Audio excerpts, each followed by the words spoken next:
Champions ট্রফির প্রথম সেমিফাইনালে অস্ট্রেলিয়াকে 4 উইকেটে হারিয়ে ফাইনালে ভারত। বলা হয় দুবাইয়ে টস জেতা মানেই ম্যাচে 10% এগিয়ে যাওয়া। ভাগ্যের খেলায় জিতেছে অস্ট্রেলিয়া, অনুমেয়ভাবে বেছে নিয়েছে ব্যাটিংও।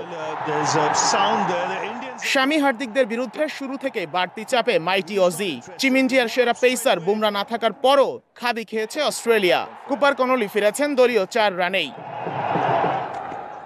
এক উইকেট যাওয়ার পর স্টিভ স্মিথ আর ট্রাভিস হেড মিলে বিপর্যয় সামালের চেষ্টা করেছেন। দুজনের জুটি সমান 50।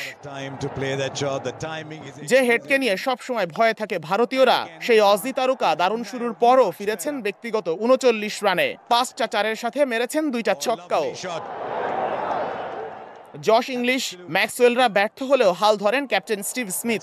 এক ছক্কা ও এক হালি চারে খেলেছেন 73 রানের ইনিংস। লাবুশেন 29, ডুয়ার সুইস এলিসদের রানও 2 অঙ্কের। তবে বিপর্যয়ের সবচেয়ে ইফেক্টিভ ছিলেন অ্যালেক্স ক্যারি। 100+ স্ট্রাইক রেটে খেলেছেন 61 রানের ইনিংস।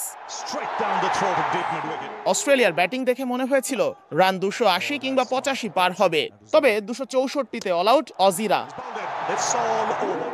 দুবাইয়ের দুপুরে যতটা স্ট্রাগল করতে হয়েছিল অস্ট্রেলিয়াকে, ভারতীয় ওপেনারদের দেখে তেমনটা মনেই হয়নি।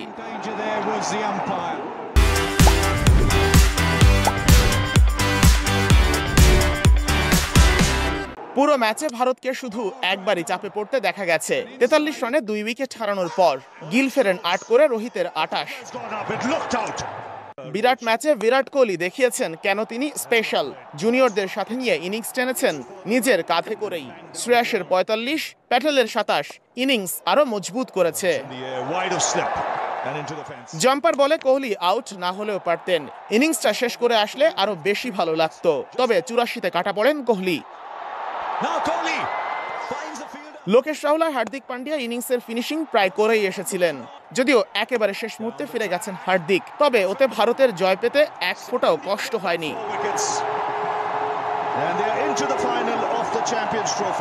শুধুমাত্র ফাইনালিস্ট নয়, ভারতের এই জয়ের মাধ্যমে চ্যাম্পিয়ন্স ট্রফি ফাইনালের ভেন্যু নিশ্চিত হয়ে গেছে।